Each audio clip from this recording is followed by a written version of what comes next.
Good evening. It's just gone past 6 o'clock on Sunday. Is it the 2nd of November?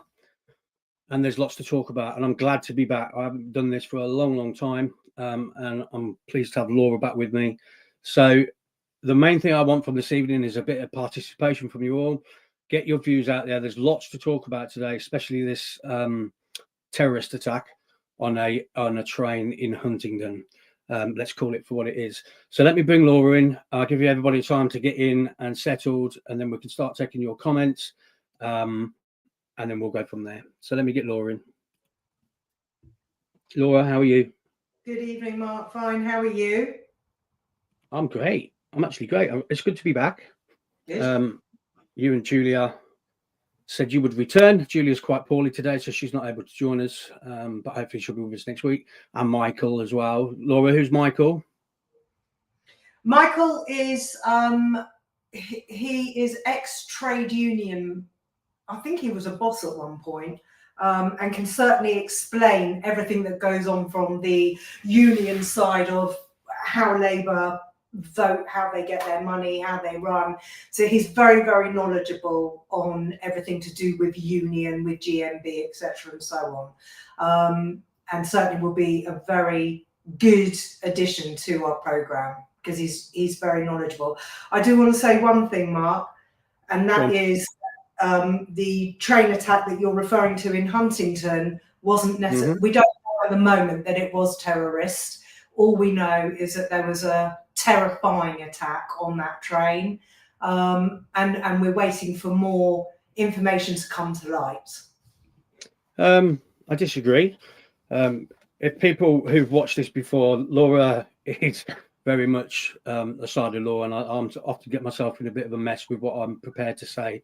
Obviously getting jailed for it last year, but let's call it for what it is, because two people have got on a train at Peterborough, and as soon as the train has started to move, they've started stabbing people. I know of one person that was stabbed right through the head because they were protecting a female, and somebody had their throat slit. These are two people that are currently fighting for their lives in hospital. What we've heard straight away from the government, let me put out what was put out. So this message was put out pretty much straight away. Two British nationals arrested on suspicion of attempted murder. Two British nationals. So you know what type of line they're going down straight away. Now, let me tell you this. Just because you're born in Britain or you've lived in Britain for X amount of years does not make you British, in my opinion. What will come out about these two individuals in the next few days, I'm pretty sure will back up what most people are saying online, that this was a terrorist incident. It was planned by two people. It's not coincidence. Nobody had a knife on them and just thought, oh, do you know what? Fuck it. I'm just going to go stab some people up. This is planned. They got on at Peterborough, and then as the train moved off, they started hacking our British citizens to death. And how dare they, and how dare the government and the authorities say British citizens? Now, don't forget that Lee Rigby's killer was a British citizen as well. Lee Rigby's killer. I think I've got the quote from here. Just bear with me. No, I've lost that one. Lee Rigby's killer was a British citizen. The three girls in Southport, they were killed by a British choir boy. You have to listen. The people that do watch mainstream media news, I pay no attention to it, because this is their rhetoric every single time. You know, get somebody out on there, because last night it was a terrorist attack. You do not call, Laura, the Plato team in. Yeah, Plato means a marauding terrorist attacker. That's what that means. That was initiated last night. Counter-terrorism police are in charge of the investigation. They wouldn't be in charge of the investigation if it wasn't nothing to do with terror. It would just be left to the British Transport Police. Yeah, and this all last night, this is the way it's going. So then we've gone to the morning, and the rhetoric has changed. Now it's two British citizens. No, nothing to worry about. It's not a terrorist attack. I call bullshit on it. I would just like to get your views on it first, Laura, before we go any further, and then I take some comments from people that are watching. Please do put your comments into the chat box, and I'll try and get them out as best as I can, because this is going out on X and YouTube. But I want people to have their say on this, because this is important, and this. everybody that I talk to seems to have a big fear of what's going to happen around this time of the year, Christmas, etc. So look, let's talk about it. Look, I want to get your opinion first. I know you're going to be coming at it from a different angle from what I am, but how did you find out, and what did you think as soon as you heard it? I mean, I found out, obviously, my primary main source for news is always X, Twitter. I have a deep distrust of MSN, which, you know, that is not a secret. I would say that I also listened a little bit on Talk TV, Talk Radio, to hear what was going on. The reason that I say it hasn't been classified as a terrorist attack yet is because it hasn't been given that label yet. And the one thing that I'm not prepared to do is I'm not prepared to go down the same pathway that our current nation is being run and use labels that aren't the correct labels, because that is what is causing all of this problem. We have a massive problem. We will move on to Rupert Lowe and his request for the death penalty. He's not the only one to have requested that. We have a big problem, and we don't have a problem because Amazon sell knives or we've watched Trigger Point on television, or none of those are the problems. The problem is that nobody is scared to break the law.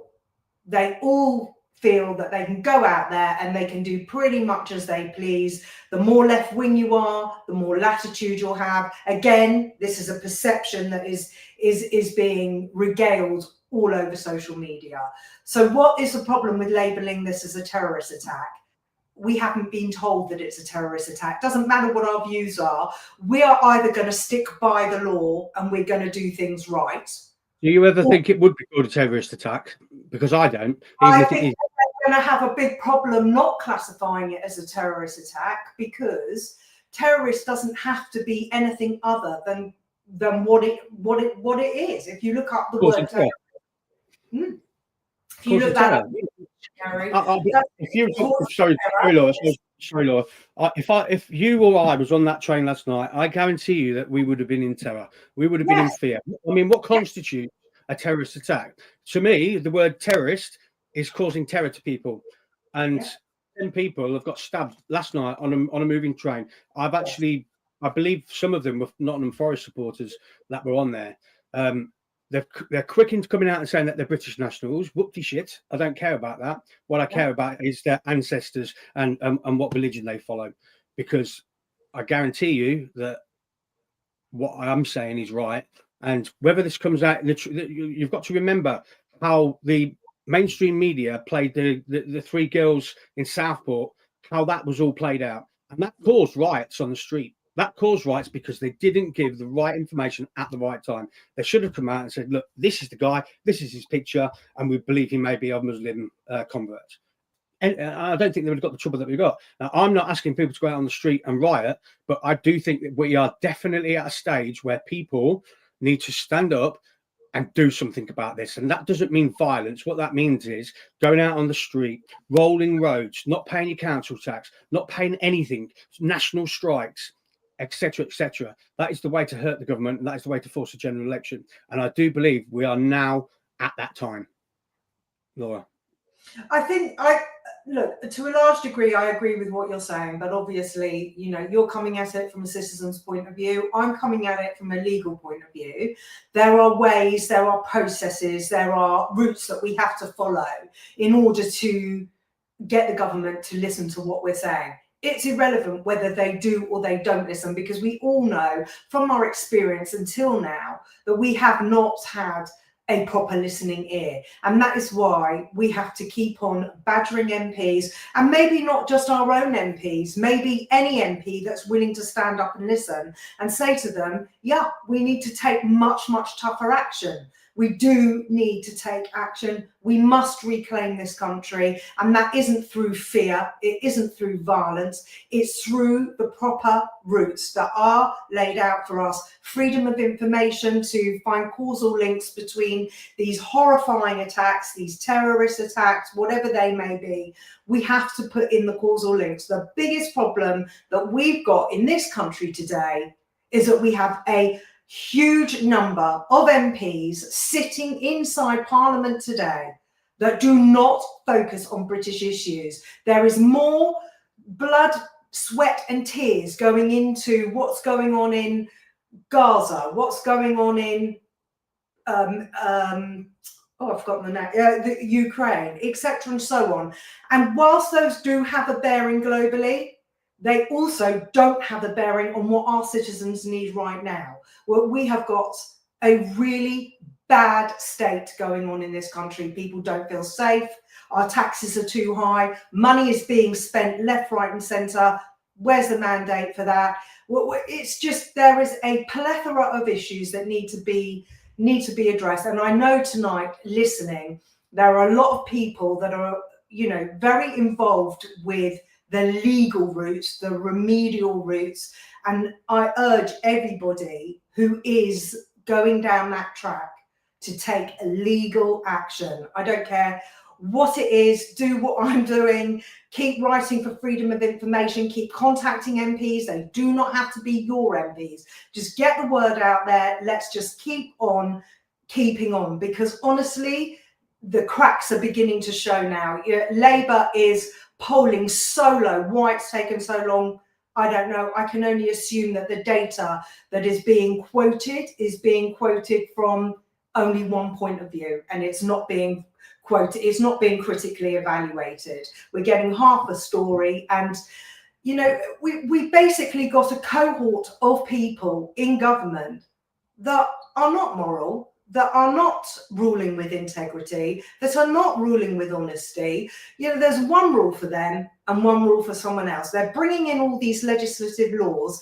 They're bringing in Renters Acts and employment rights day one and so on and so on. And we're losing MPs only because we're pushing and driving the agenda to keep holding them to account. And it's just gone on too far.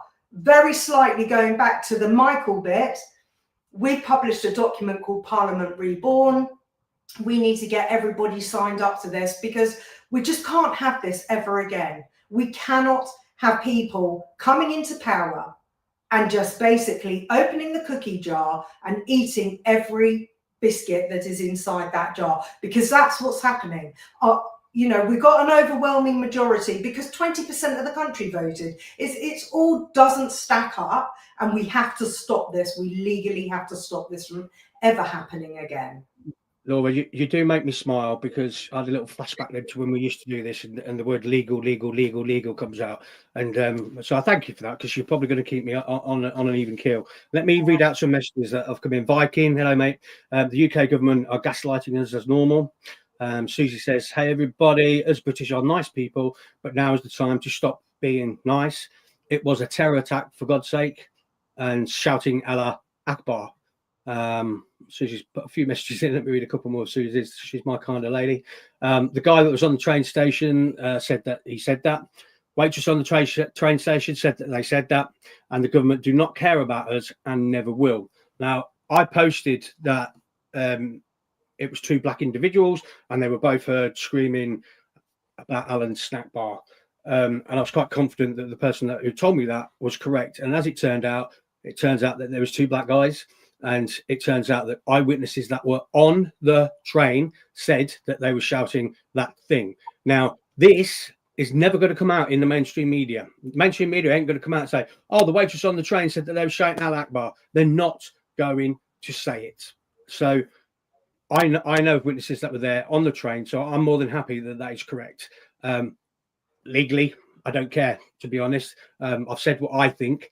And I'll stick to what I think. I'm at a crossroads now where I'm itching to do something. I can't just sit here every day on X looking at all the shit that goes on in the UK, how our citizens are being placed second, third against other citizens that are they're importing illegally and housing them, feeding them, giving them doctor's appointments when they need it, dentist appointment. You try and get a doctor's or a dentist appointment here now, and people say it's nothing to do with immigrants. Of course it is. Of course it is. They are costing the country billions of pounds. And the scary thing is, just one quick, there we go, and chaos could ensue. And just read a couple more messages. British Lioness, has said that she's reposted the stream. Thank you for that. And why have the police up their presence? Let me put this on, sorry. Why have the police not put their presence at the railway straight across the UK, as reported? And mainstream media, if there's no concerns of terrorism. A very good point. British Lioness as well. Is there any evidence that they said at Allah Akbar? Well, like I just said, there are many eyewitnesses' statements that are saying that that's happened. That's not evidence, Mark. What British Lioness is pointing out is 100% correct. We need evidence because we can fight back when we have evidence. We can't.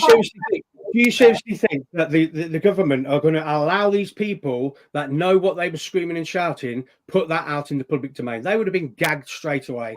There are plenty of citizen journalists where these people who have heard what's been going on can go to citizen journalists and say, I was there, this was the time, I was on that train, this is what I was doing, and this is what I heard. And then it becomes more of a verifiable source. But we can't check out validity of sources. Was it fake AI? Was it generated? Was it? That's all you're going to come up against if you keep on just spouting hearsay. What British Lioness said is 1000% on the button. That is exactly right. We need to have it put out there. Contact Dave Atherton. He's a citizen journalist. Contact any one of them.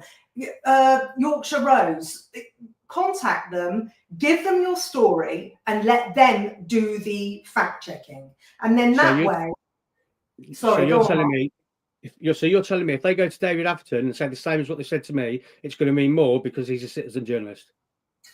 What I'm saying is David Atherton would be able to verify what's going on. You're not a journalist. You can't verify the source. It's got to be creditable. He's got to check what they're saying, where they were. He will ask for proof. He will want to see, that they were on the train. They can prove that they were on the train. There's a number of different ways of cross-validating what's being said. But that way, Mark, it then becomes indisputable. And at that point, what are the government going to do? They're in the same catch-22 that King Charles is in, where he goes out into the public and they start shouting at him about his brother, who was the prince, who isn't the prince, he was formerly the prince, Andrew Mountbatten Windsor. It is the same targeting over and over again with fact, with proof. Eventually, they're going to have to bring it into the public arena. But just saying it on an X channel, you'll just get smeared, you're far right, you're causing trouble, and they'll come and visit you again. It doesn't achieve anything, Mark, not for you, not for us, not for the public. We have got to do what this British Lioness has just said. We need to verify sources. It's not difficult, and it needs to be done. And that way we can look at any counterclaim and we can see whether it's been faked or not. If it hasn't been faked, now we've got a case to answer. Rupert Lowe has put out a very interesting letter that's been published all over Twitter. You've probably seen it. Everyone's probably seen it. Yep. And he's right. We abolished the death penalty. I think it was, from memory, 1965. I'm trying to remember it because we learned it. But the thing is that we don't live in those times anymore where we can be safe, where we can walk the streets. And yes, there will be a few incidents, but now it's every day, and it's not just every day.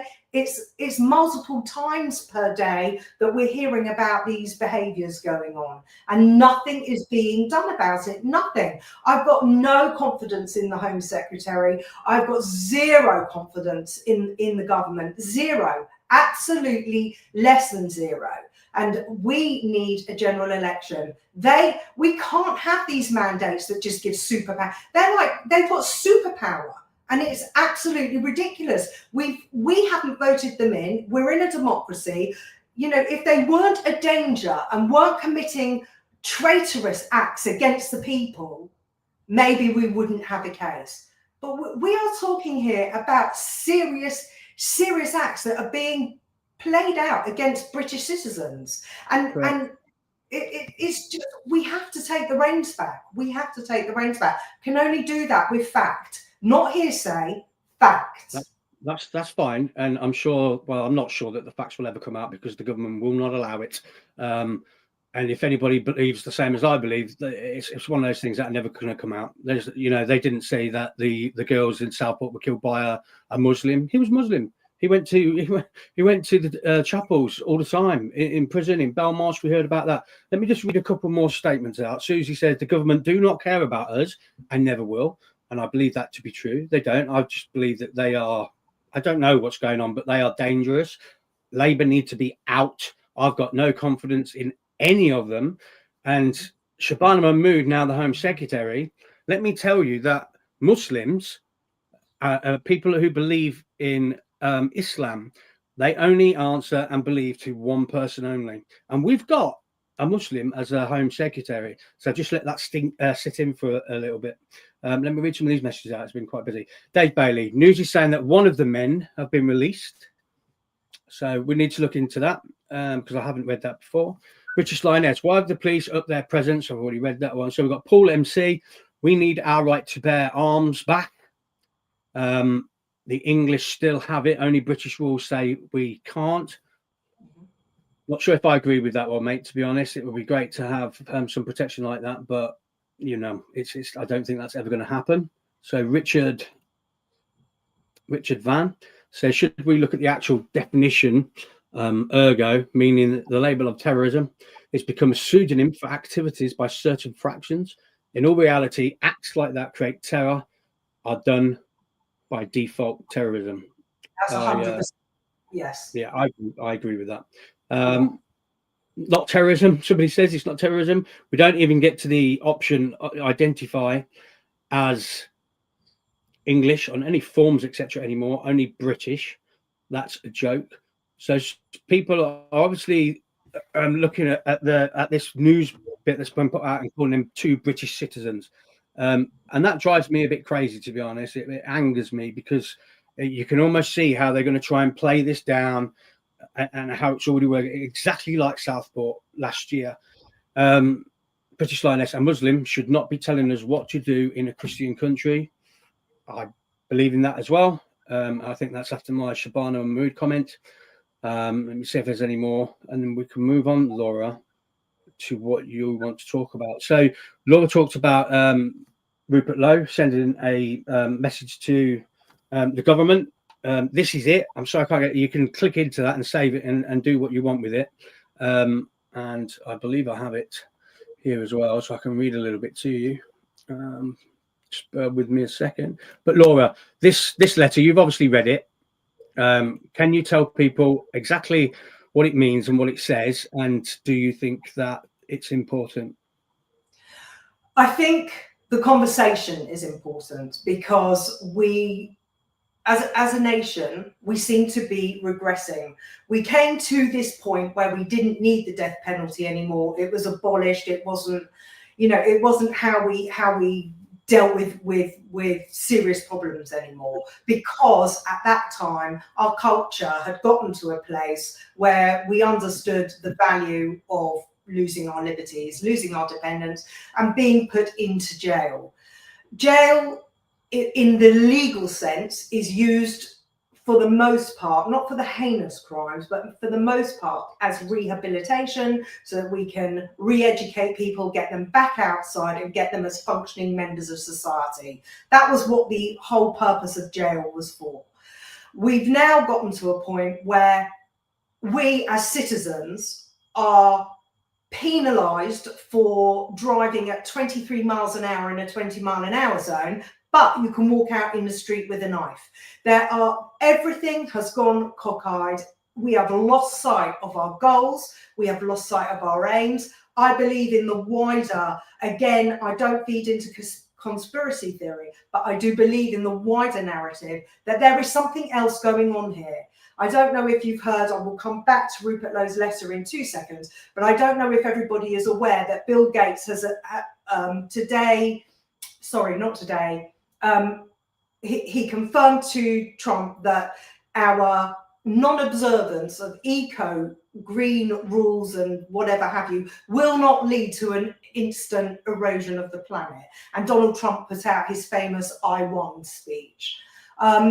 We are very slowly getting the handles turned back on things that we have always known to be incorrect. But the only reason that we're able to turn that handle is because it is being dealt with by facts. So let's go back to Rupert Lowe's letter.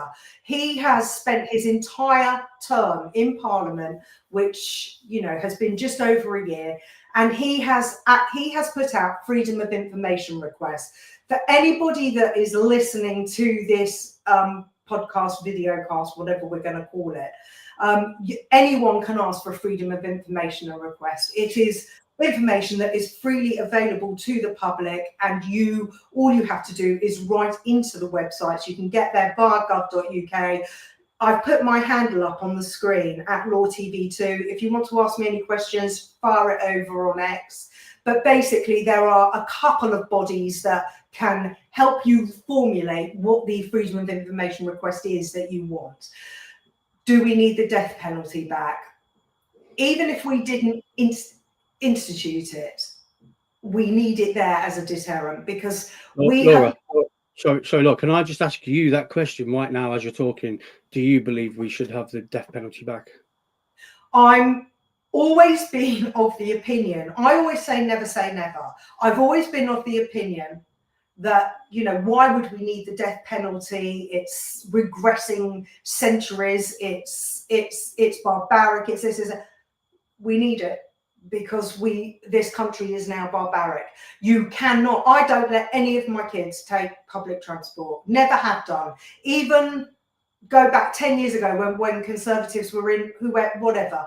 I do not allow my children to go on public transport. I've never, ever, ever felt safe. I don't want them walking around the centre of London on their own. You know, I could go on and on and on indefinitely about it. I do not think that this place is safe. I no longer live in the centre of London. I'm just outside London. I'm what they call Greater London now. It's not safe.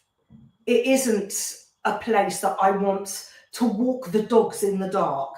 It isn't. I don't think I want to walk the dogs in the dark anyway, but for different reasons. But I don't feel safe. I don't feel it's safe for our kids. I don't think it's going to be safe for future generations.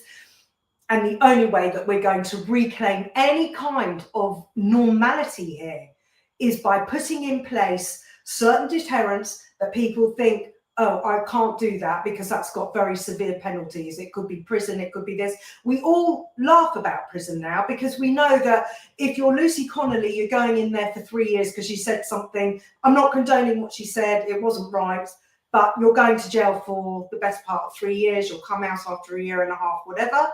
But if you see somebody burning a book outside your place of work or residence, you can go down there with a great big machete and you won't get jail time. And that is just wrong. It's wrong. Both of them were very, very offensive. Both acts were very offensive. Burning someone's book is offensive. Would I do it? No, I think there are better ways to express myself.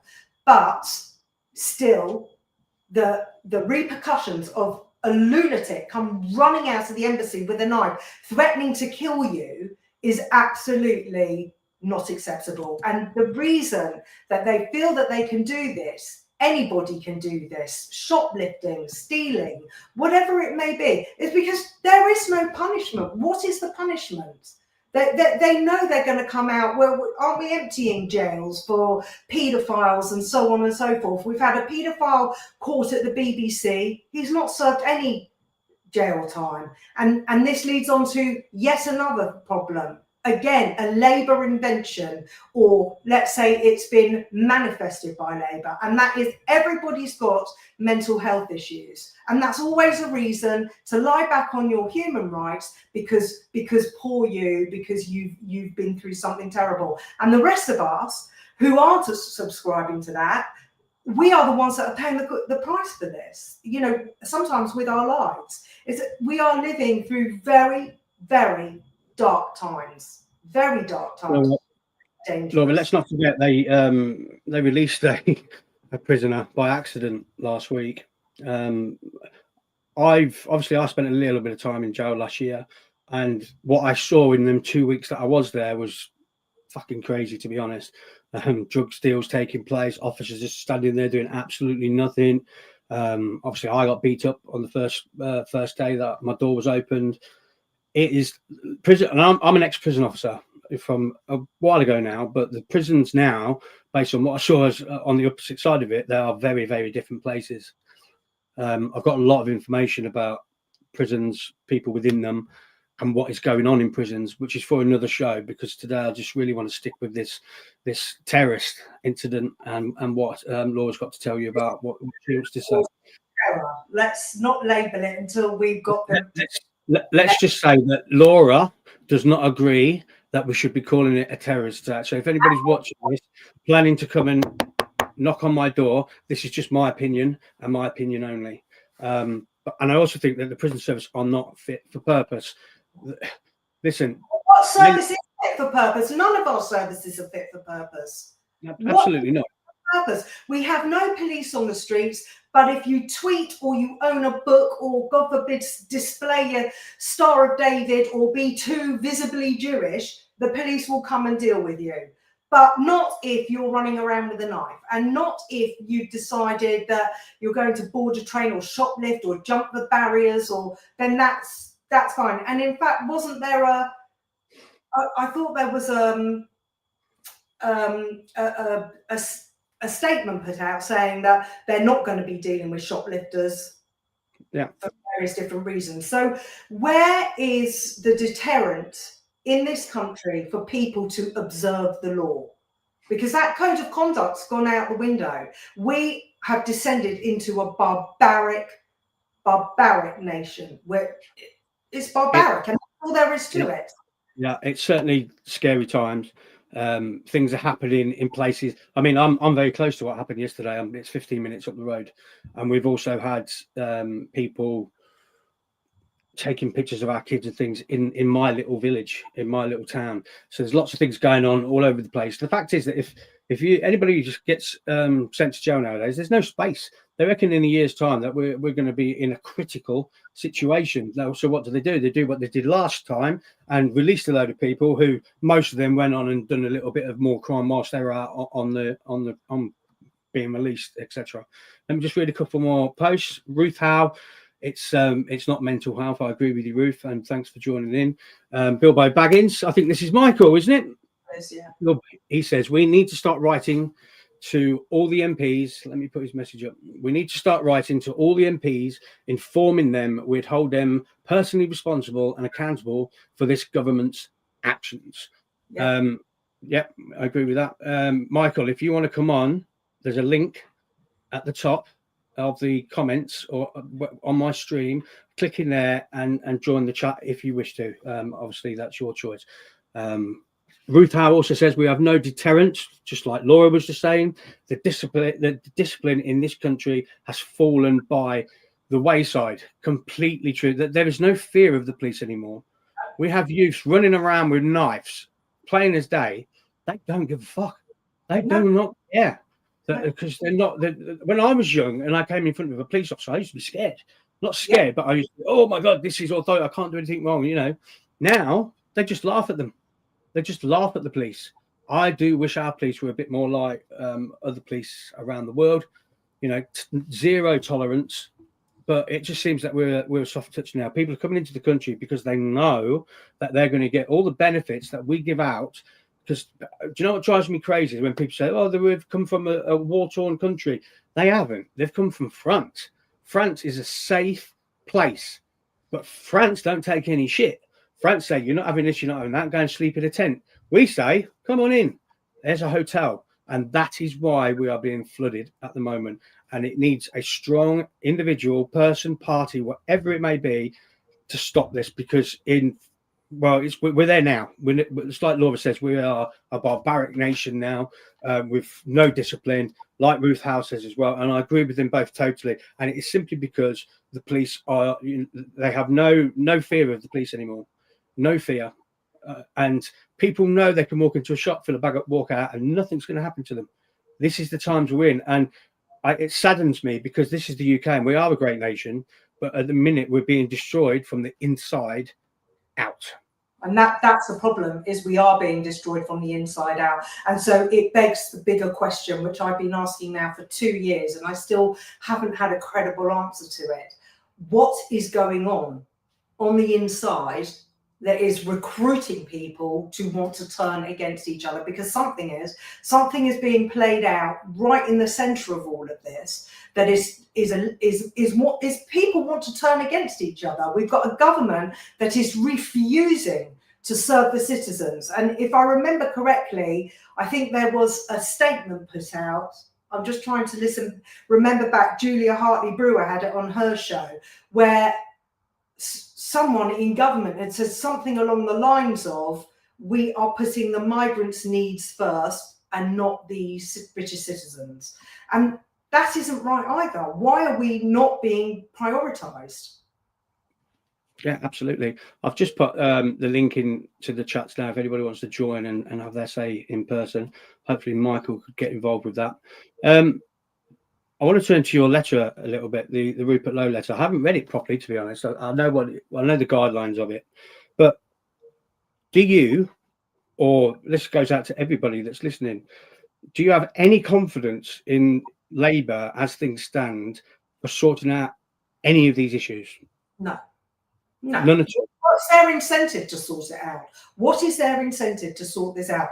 I heard from somebody who's active in Parliament that they had been to some dinner or something and they had heard verbatim, but this is hearsay, this isn't fact, this is hearsay, that Labour had said for the first 2 or 3 years we're just going to go, oh, it was the Tories' fault, it's the fault of Brexit, it's the fault of this, that and the rest of it, we've got far-right racists in our country, but they're going to become active in years 4 and 5 because they're seeking to get another term in Parliament, and that's when they're going to start implementing change and doing things that the UK citizens want, because we're all goldfish. We swim around our bowls, we forget everything, and the last thing that they do is the only thing that we'll remember. And I think if that is what is happening, because it certainly sounds like that's what's been happening, everything you hear is always somebody else's fault. I think they're playing a very silly game, because again, they're not serving the British people. What are they doing for us? Nothing. And if they do it in year 4 or year 5 just so they can secure another term of Parliament, it isn't going to work. Nobody is going to say, oh yeah, they eventually came good in year 5. It's just not going to happen. It's not going to happen. Do you know what I think, Laura? It's a bit more extreme than the way you operate, but I genuinely think that they want people out on the street. I genuinely think they want this tinderbox to go off. Yes, I do. I believe that. And yes. What's the benefit of that? That is because they can then implement draconian measures on us. They can now implement digital ID on us. So, this is why I tell people all the time: writing is not the answer. It's never the answer. When I was in court last year, I said I condemn the writers. They're fucking idiots.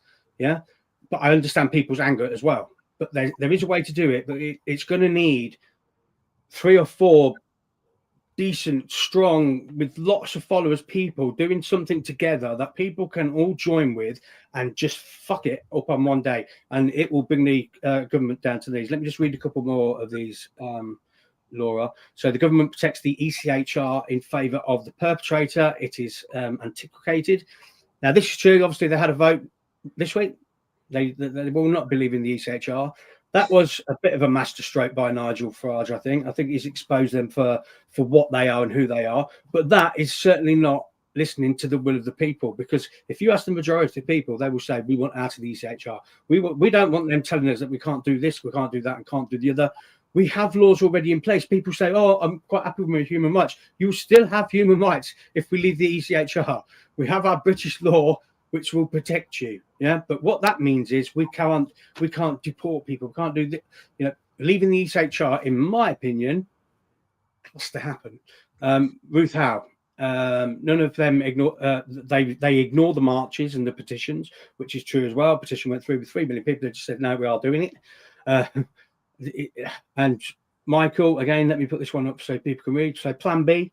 Change the way we are governed. We need an organisation that accepts people as members and help with representation, people, and organise ourselves like a union for the people to take these fools on. That's 100%. What we. That is what we need. And anyone, again, you can see my handle on this on next to Mark's. we've released a document that was basically written by Michael Bilbo Baggins, which I've endorsed and which I've posted on, which is called Parliament Reborn.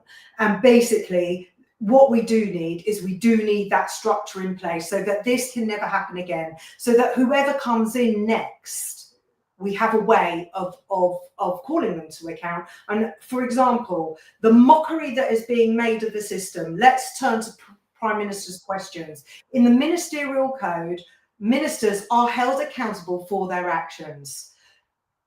We see week after week, PMQs goes out, no questions are answered, and in fact, the Labour Party sit on their benches all the way across the House of Commons, laughing, joking, shrugging their shoulders. The system has been made a mockery of. It's absolutely deplorable. It's barbaric. The whole thing's barbaric. We don't live by any code of honor anymore. We don't rule with any integrity.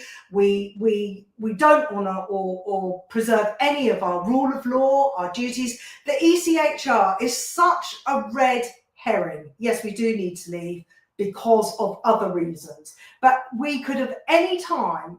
There is a clause in the ECHR that says if you need to do something in the interest of national security or national interest, public interest, then you don't implement that. Maybe you might be fined, but again, you can quibble about the fine later on. The United Refugee Convention of 1951, completely outdated. The whole geography of the world has changed, and we're sticking to a convention that was agreed in 1951. Move with the times is what we need to do. We can't be doing this. You know, if I said to you, here's a recipe to bake a cake and you need to go and get some flour from the 1950s, you would all laugh because you can't do that anymore. People have all these different diets and whatever. I'm going off track. Let's get back on track.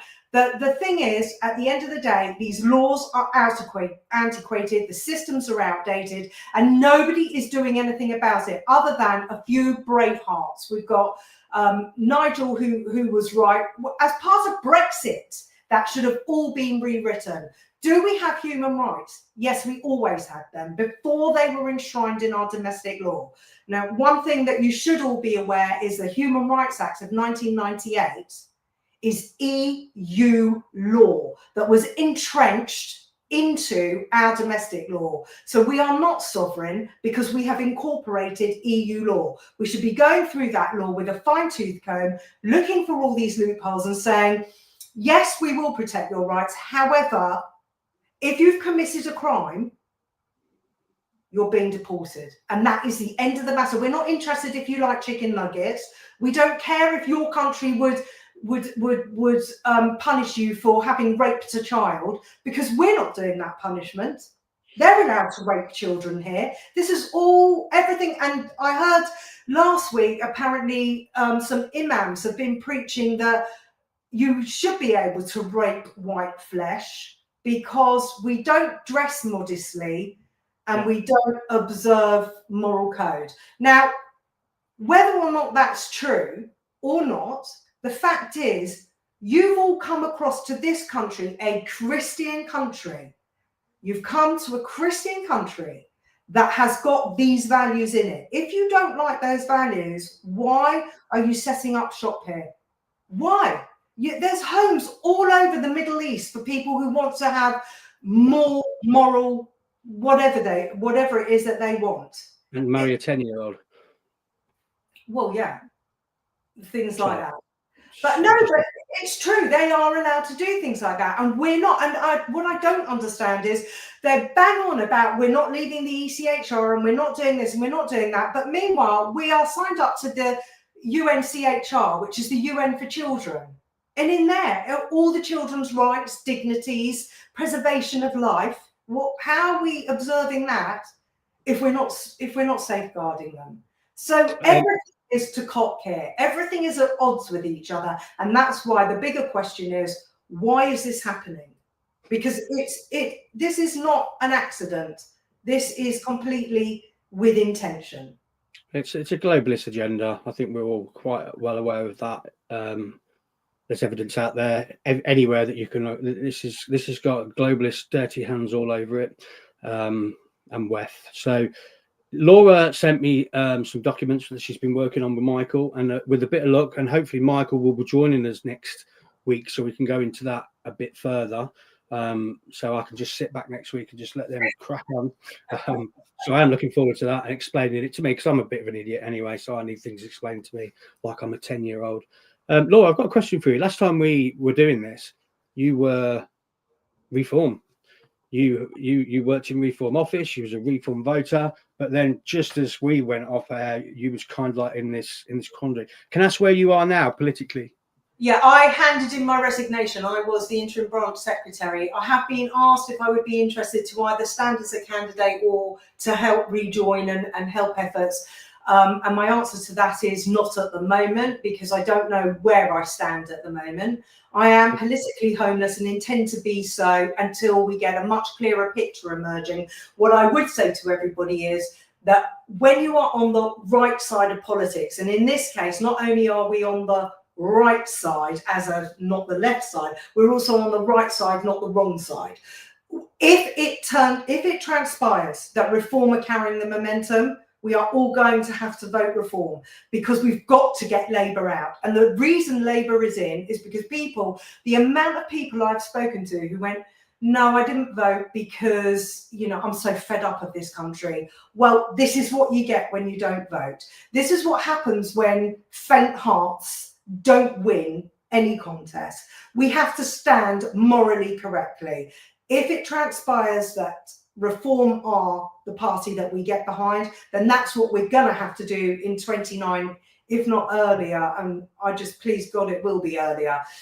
We have to, all of us, rally together. The left have done a very, very good job of dividing us. We've got a Green Party being led by some, I can't think of a word other than lunatic, who used to hypnotize women into having bigger breasts. But, it's the whole thing is a joke. There's no respect for anything in this country, not for any culture, not for any institution, not for anything. We've got a lot of people in government that want to pay reparations. Is the money going to reparations? Because we are spending a fortune. I think we have to look at where we are. Let's see what happens after the May elections, at least in 2026, because we're not far off now. Yeah. I am not part of Reform at the moment. I stood down, I tendered my resignation. There was no animosity. It was just, I didn't feel the courage of my own convictions, and whatever I do with my whole heart, and I didn't feel it, so I wasn't able to do it. Okay, Ruth Howe says there is no respect for us on the ground. I totally agree with that. Patriot Designer, hi Sam, evening mate. He says he believes that Labour have a quota to fill from the elite, and there's nothing we can do about it. I think you might be right, Sam. There's definitely something going on. It's an agenda that I haven't got my head around yet, but I kind of know what's happening. Ruth says they're in their own bubble. We have to hold the line, Mark, says Ruth. Agree. Michael, sorry, can't find the link. I'm on my phone. It's I've just put it in. We'll save you to the next week, Michael. You can be the star guest next week. You've had a bit of input this week, which is great. And next week we'll get you fully on. And hopefully Julia will be joining us next week as well. Julia's been a little bit poorly. Ruth Howe again, we are a sovereign nation and we have our human rights. We do. And that is what I keep saying to people that are saying, are you mad for speaking out, saying we should leave the ECHR? I'm like, why not? Why would you not want to leave the ECHR? We're so restricted because they have fingers in our pies that we can't do what we're supposed to do, what Brexit was supposed to do. We voted for Brexit and it was not delivered. It was never delivered. It was never delivered. And so who got into exactly what the Patriot Designers just said? Yeah. Who vexated the Brexit?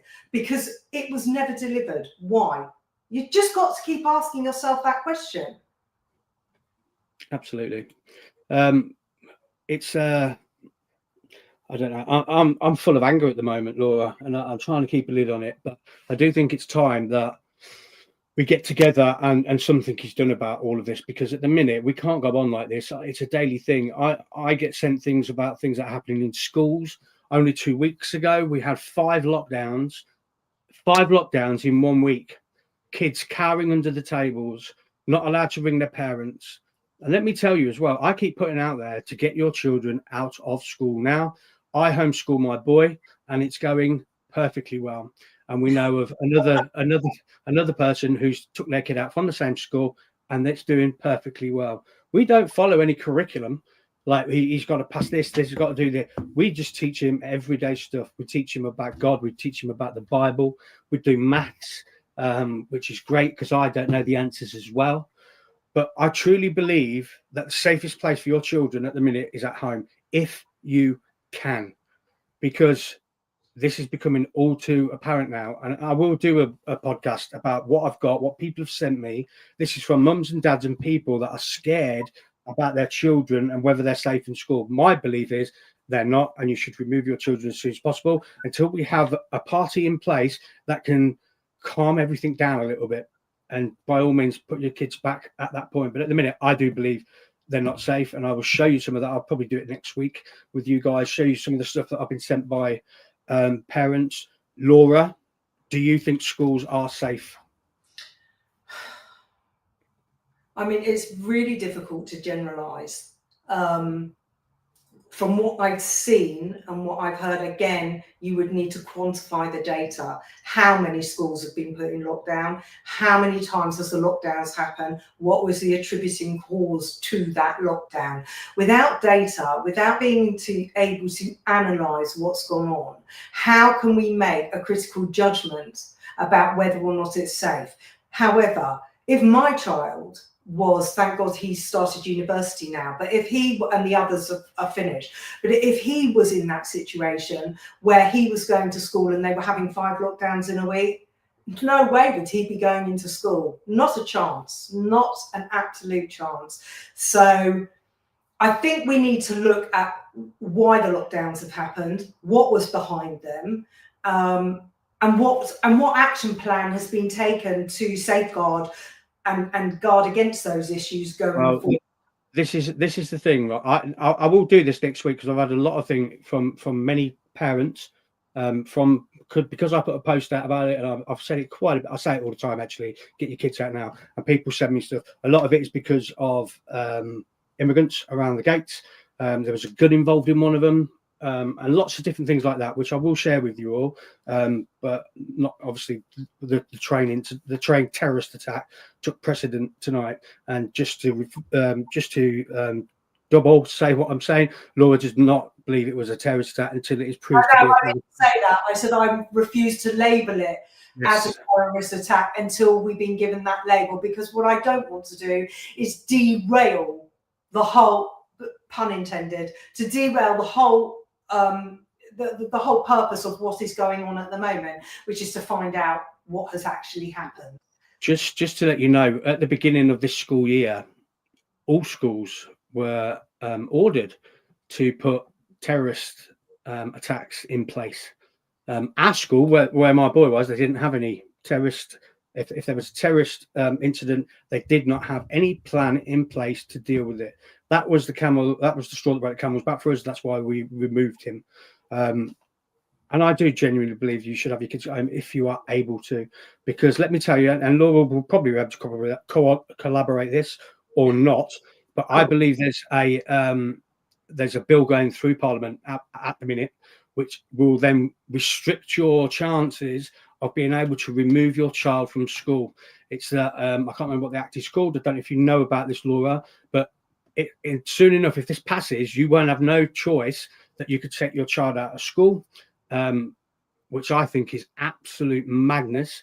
They seem to want to take full control of our children. They seem to want to take, everything that they want them to be put into their heads. They want to indoctrinate them in what they think is what should be right.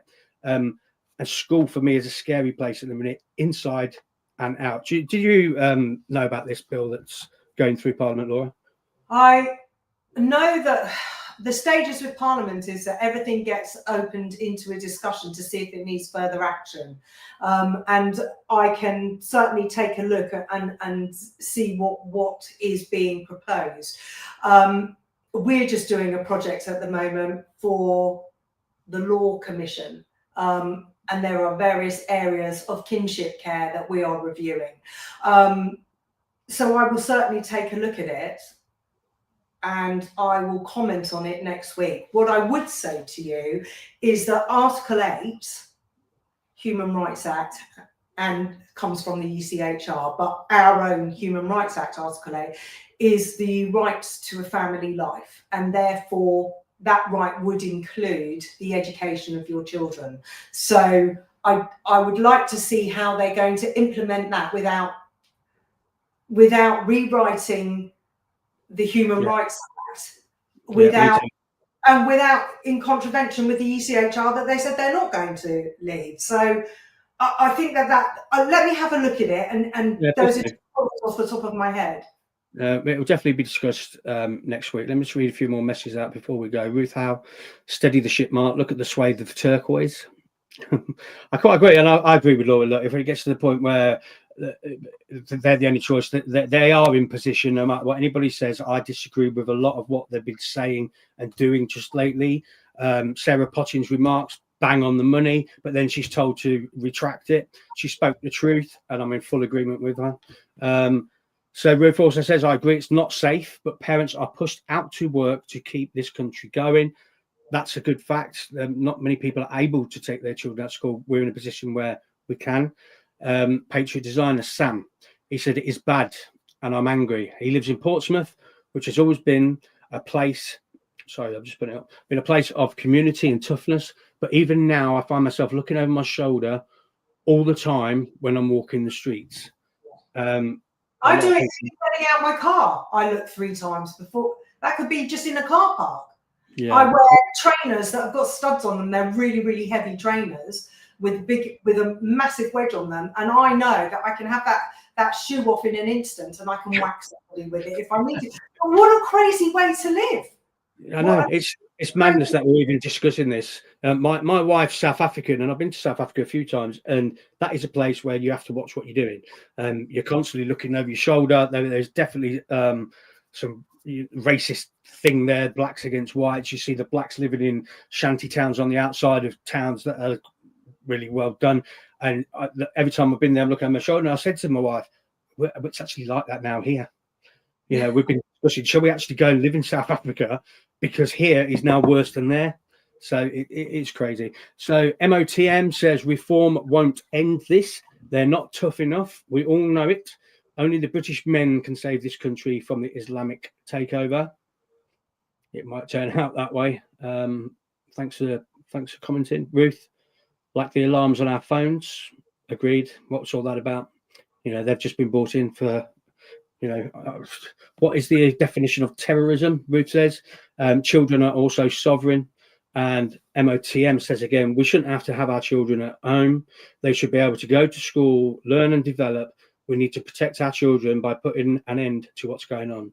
And I fully agree with that. That's why I tell people, as things stand at the minute, take your children out of school. Can you honestly say that your child is safer at school than what it would be at home with you? And I think when you think about it, the answer will be no. Children out of school, then maybe there can be some sort of community where one person does one day with the group of children. I don't know. There are safeguarding issues with children depending on age. You can only have, you know, how much is the carer to the amount of children. Got to look at that. We looked at that. Our main concern was, will he have still, you know, his friends? So we make a point now getting his friends over, make sure he's seeing them at the weekend. And another one was, you know, how the hell are we going to do this? But within hours, we had loads of stuff that we can do with him. I looked online for groups, and I live in a sleepy town in the middle of nowhere. And the amount of groups that I found locally that were homeschooling, and we're going to trips here, we're going to meet everybody here. There's all the kids going to this park on this day. It's brilliant, to be fair. So if anybody is thinking about it and they're a bit worried about it, we will go into this next week, because I think it's important that, of course, it's important. Our children's safety is the most important thing to me, anyway, before anything else. So we will touch on this next week. Hopefully, Michael will be able to join us. I think he can. And hopefully, Julia will be well and fit, and we can have 4 of us having a talk about what's going on. Hopefully, there'll be nothing else happens between then and now, but I guarantee there probably is. Laura, thanks for joining me again. Thank you. You've took me right back to a few months ago when you're telling me off and keep saying the word legally. So I appreciate that. Yes, well, you need to be told, don't you, Mark? I do need to be told. I'm not sure if I listen all the time, but I definitely need to be told. You're certainly like my wife by saying, don't say that, don't say this. In fact, I had a message while I was talking earlier that pinged through from my wife. I haven't looked at it because she's going to definitely be telling me off about something. I'll look at that when I go, Laura, thanks for joining me. I appreciate it.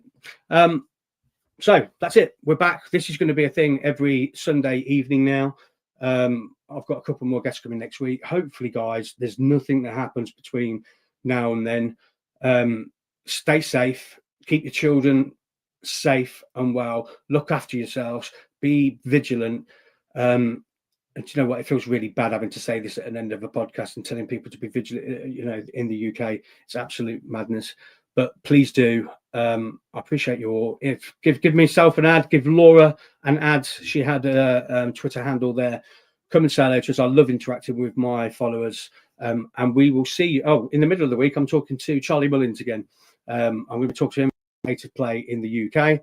So that'll be on Wednesday evening. So please join me and Charlie for that one. He speaks the truth exactly like me. So it might be a little less legally than what it was today. But thank you very much. And I'll see you all next Sunday.